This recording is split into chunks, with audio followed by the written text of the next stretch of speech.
Nunca he creído en las señales.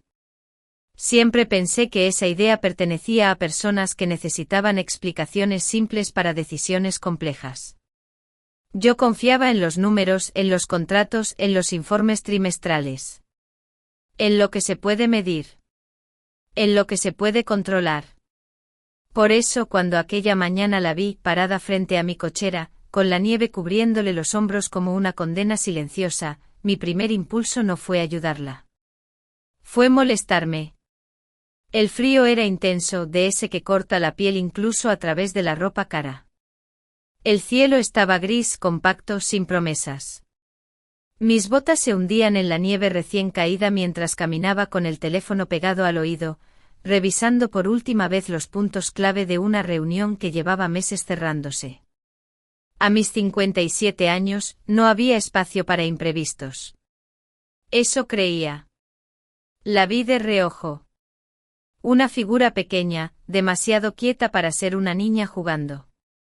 Su chamarra era fina, infantil, inadecuada para ese invierno. Pensé que quizá era hija de algún empleado, que se había perdido. Iba a rodearla. No tenía tiempo. Entonces habló. Su voz no fue fuerte. No gritó. No lloró. Y aún así atravesó el aire como una grieta. Dijo que su padre no despertaba. Nada más. No añadió drama. No explicó. Solo esa frase. Sentí algo extraño en el pecho como un tirón breve, molesto. Me detuve por pura incomodidad, no por compasión. Eso me gusta dejarlo claro. La miré por primera vez de frente. Tenía los labios morados por el frío, los ojos hundidos, demasiado atentos para su edad. No me pidió dinero. No me pidió ayuda para ella. Me pidió que la dejara entrar. Señaló con un gesto pequeño una construcción de madera al fondo del terreno. La casa de servicio. Ese lugar que yo sabía que existía, pero que nunca había considerado realmente. En ese momento pasó algo que todavía me cuesta explicar sin sentir vergüenza. Mi mente, entrenada para priorizar, empezó a calcular. El tiempo. El retraso. La llamada que tendría que hacer. Y al mismo tiempo una imagen se impuso sin permiso, mi padre, años atrás, en una cama de hospital, con ese mismo tono gris en la piel que no olvidas jamás. Ese recuerdo no estaba en la agenda. No tenía derecho a aparecer. Y aún así lo hizo. Le pedí que me llevara con él. No fue una orden. No sonó como un aceo hablando a una empleada. Sonó como algo más bajo, más humano. Como un ruego que no sabía que todavía podía pronunciar. Dejé el maletín en la nieve. El teléfono seguía en mi mano, vibrando con notificaciones que no miré. La seguí. La casa de servicio olía a humedad y a enfermedad. No hay otra forma de describirlo. Era un olor pesado, metálico, que se pega a la garganta. El contraste con el exterior fue brutal, afuera, el blanco limpio, adentro, una penumbra amarillenta, cansada. En el sofá estaba él. Julián. El jardinero. El hombre al que había visto 2 días antes trabajar bajo la lluvia porque yo había insistido en que todo debía quedar listo antes del invierno. No pensé en eso al principio. Solo vi su pecho subir de forma irregular. Su piel demasiado apagada. Me acerqué sin pensar, puse 2 dedos en su cuello. El pulso era débil, errático. Como si estuviera pidiendo permiso para seguir.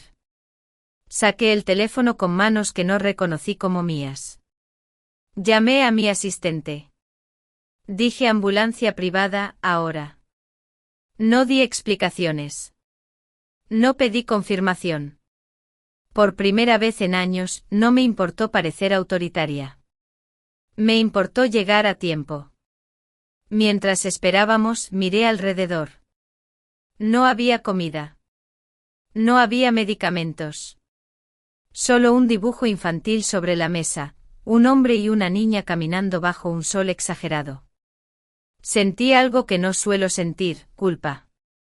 No estratégica. No productiva.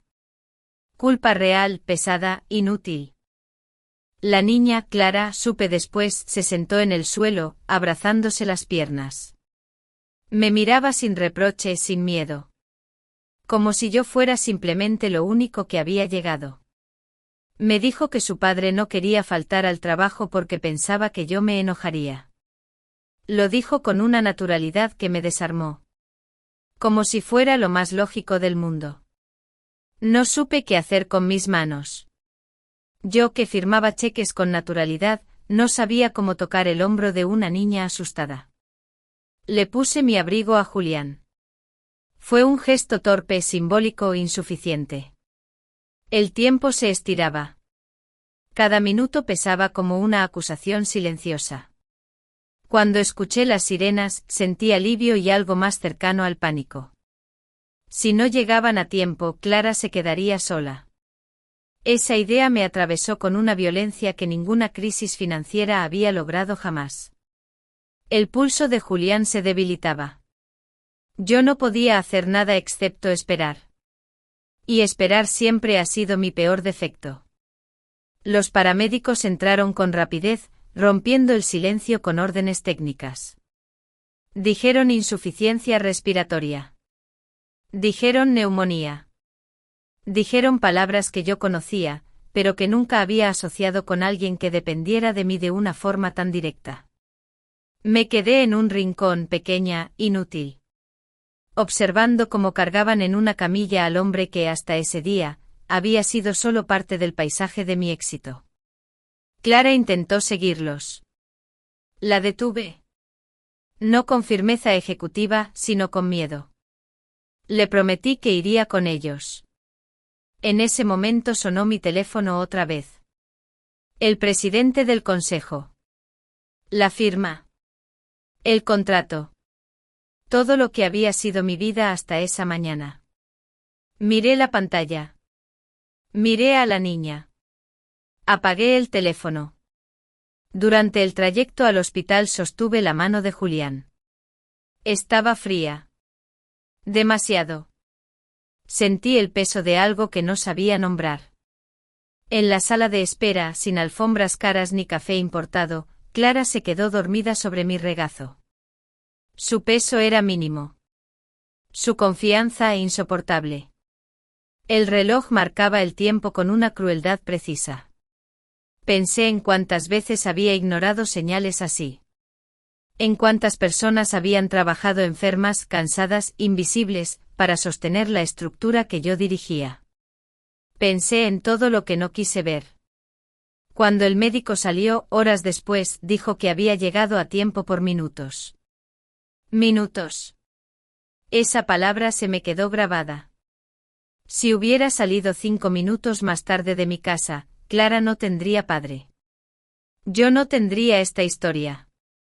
O quizá la tendría, pero sería irreparable. No volví a la oficina esa semana. Y aunque aún no lo sabía, tampoco volvería a ser la misma. Si quien escucha esto alguna vez creyó que el éxito lo excusaba de mirar hacia abajo, quizá entienda por qué esa mañana, en medio de la nieve, empezó algo que no tenía ningún valor en bolsa, pero lo cambió todo. El hospital tiene un sonido propio. No es solo el pitido de las máquinas ni el murmullo lejano de voces cansadas. Es un silencio contenido, lleno de expectativas rotas y esperas que nadie quiere nombrar. Me senté allí durante horas con Clara dormida sobre mis piernas, sintiendo como su respiración se acompasaba a la mía. El olor a desinfectante se me metió en la ropa, en la piel, como si quisiera recordarme que hay cosas que no se limpian tan fácilmente. Miraba el reloj una y otra vez. No para controlar el tiempo, sino porque no sabía qué más hacer. Por primera vez en décadas, no tenía un plan. No había un equipo que resolvería la situación mientras yo observaba desde arriba. Todo dependía de minutos, de cuerpos frágiles, de decisiones pasadas que ya no podían corregirse. Mientras esperaba, empezaron a aparecer recuerdos que había mantenido cuidadosamente archivados. No recuerdos gloriosos, sino escenas pequeñas, casi insignificantes, que ahora adquirían un peso insoportable.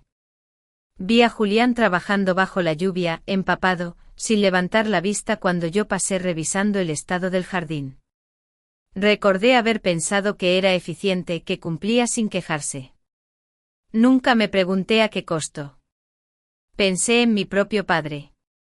En cómo murió trabajando hasta el final, convencido de que el sacrificio era una virtud. Yo había heredado esa idea y la había convertido en cultura corporativa.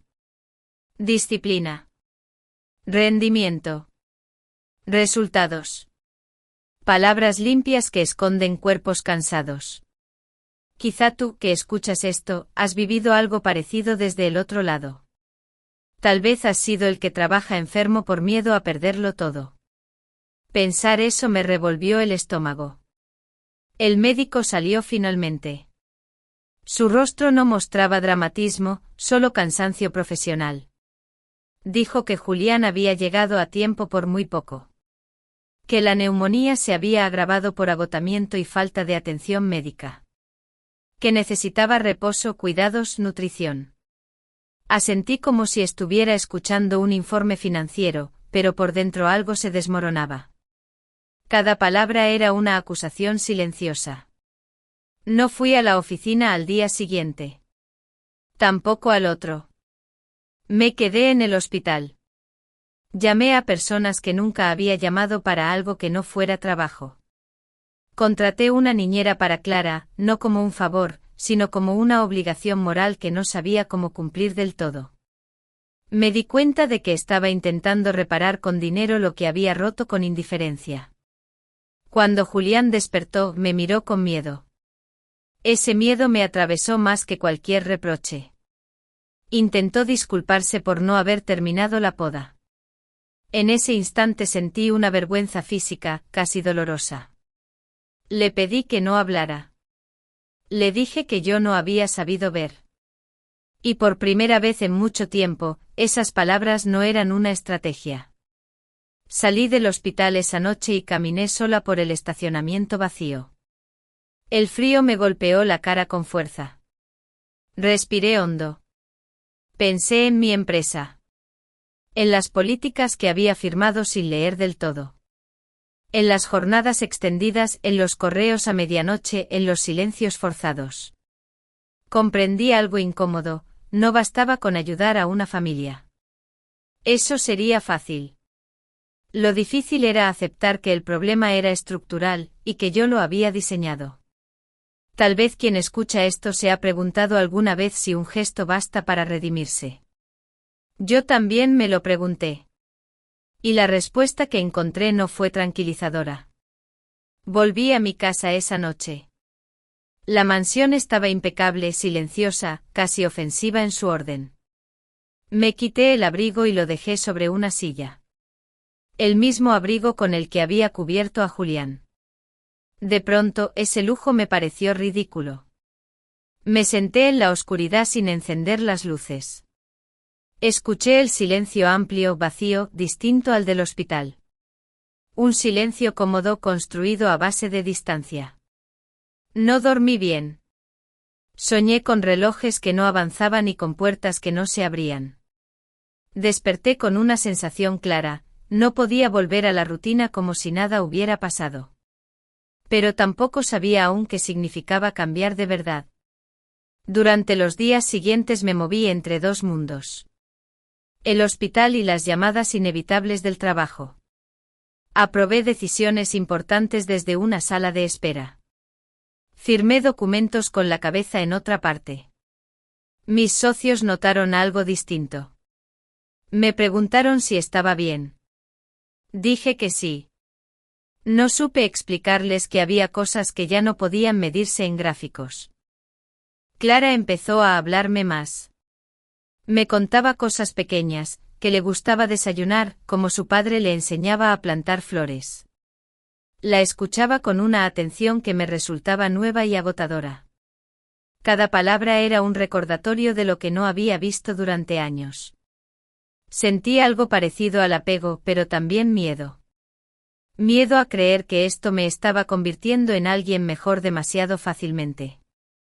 Me pregunté si estaba usando a esa niña como una forma de absolución. Pensar eso dolió. Porque implicaba aceptar que incluso mis gestos más humanos podían estar contaminados por el ego.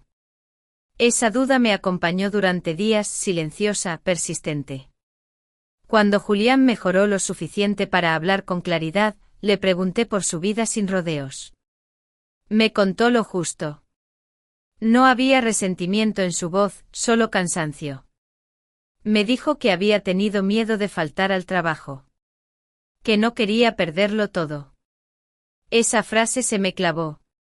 Perderlo todo. Para mí eso significaba millones. Para él significaba sobrevivir. Salí de esa habitación con una decisión que aún no estaba del todo formada, pero que ya pesaba. Sabía que ayudar no bastaba. Que pedir perdón no bastaba. Que incluso cambiar algunas cosas no bastaría si lo hacía para sentirme mejor conmigo misma. Quizá por eso esta parte de la historia es la más incómoda de contar. Porque no termina con alivio. Termina con conciencia. Y la conciencia, cuando llega tarde, no consuela. Exige.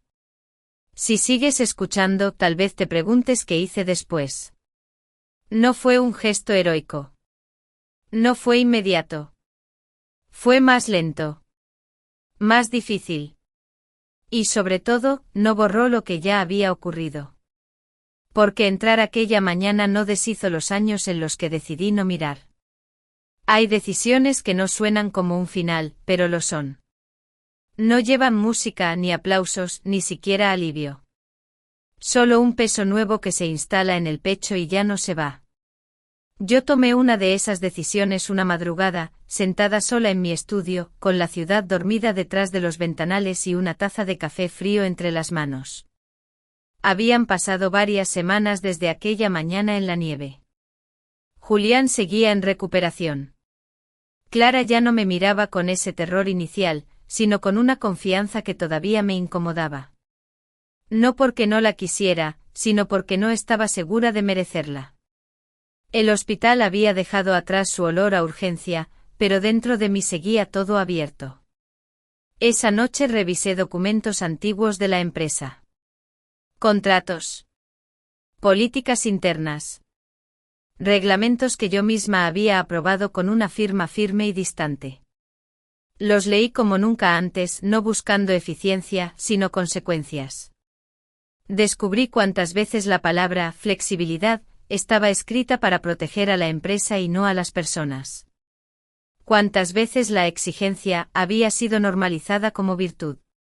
Sentí algo parecido al asco. No hacia los papeles, sino hacia la mujer que había sido capaz de redactarlos sin pensar en quiénes quedarían atrapados dentro.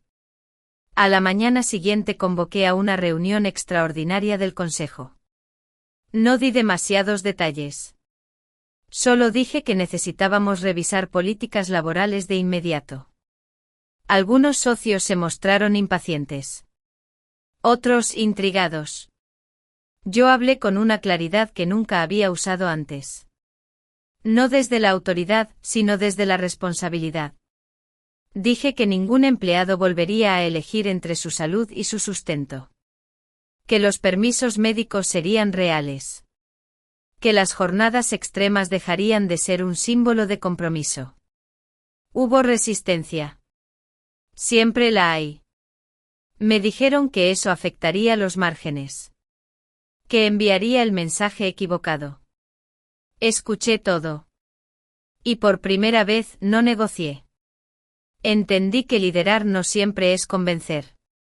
A veces es sostener una decisión aunque incomode. ¿Fue suficiente? No. Nunca lo es. Cambiar reglas no borra el pasado. No devuelve horas perdidas, ni cuerpos desgastados, ni miedos aprendidos. Y yo lo sabía. Por eso no sentí orgullo. Sentí algo más parecido a la obligación. Transformé la casa de servicio en un hogar digno para Julián y Clara. No como un favor, sino como una deuda. Establecí un fondo educativo para ella. Pero cada vez que firmaba algo a su nombre, una parte de mí se preguntaba si estaba intentando comprar redención. Esa duda no desapareció. Aprendí a convivir con ella. Meses después, el invierno terminó. El jardín volvió a florecer. Vi a Clara correr entre los rosales, reír con una ligereza que no había visto antes. Julián la observaba desde una banca, todavía más delgado, pero vivo. Esa imagen debería haberme dado paz. Y la dio, solo un poco. Porque hay verdades que no se acomodan tan fácilmente. Yo había cambiado cosas. Sí. Había actuado. Sí. Pero también entendí que nada de eso me devolvía la versión de mí misma que había perdido años atrás. La que sabía mirar sin cálculo. La que entendía el valor de una vida antes de que fuera urgente. Una tarde, Clara me preguntó si yo siempre había vivido en una casa tan grande. No supe qué responder. Le dije que sí. Ella pensó un momento y dijo que debía sentirse muy sola. No lo dijo con tristeza. Lo dijo como un hecho. Esa frase me acompañó durante días. No volví a ser la misma CEO. Tampoco me convertí en una heroína. No me interesaba. Aprendí algo más incómodo, que la empatía no limpia, solo despierta. Y una vez despierta, ya no te deja justificarte con la ignorancia. Hoy sigo trabajando. Sigo dirigiendo. Sigo tomando decisiones que afectan a otros. La diferencia es que ahora siento el peso de cada una. Y ese peso no se aligera con el tiempo. Se integra. Se vuelve parte de ti. A veces me preguntan qué cambió realmente aquel día. Si fue Julián. Si fue Clara. Si fue la posibilidad de perder una vida en mi propia propiedad. Yo creo que fue algo más simple y más cruel. Entendí que siempre había tenido el poder de entrar, y había elegido no hacerlo. Cuento esta historia no para ser perdonada, sino para dejar constancia. Porque hay personas que escuchan relatos como este buscando consuelo o inspiración. Yo solo ofrezco verdad. Entrar no borra lo hecho. Pero no entrar, después de verlo, ya no es una opción. Si alguien que escucha esto tiene hoy la oportunidad de mirar, de detenerse, de abrir una puerta que siempre ha ignorado, quizá esta confesión sirva para algo. No para sentirse bien, sino para hacerse responsable. Y si decides quedarte escuchando más historias como esta, tal vez no sea por curiosidad, sino porque hay verdades que solo se entienden cuando alguien más se atreve a decirlas en voz baja.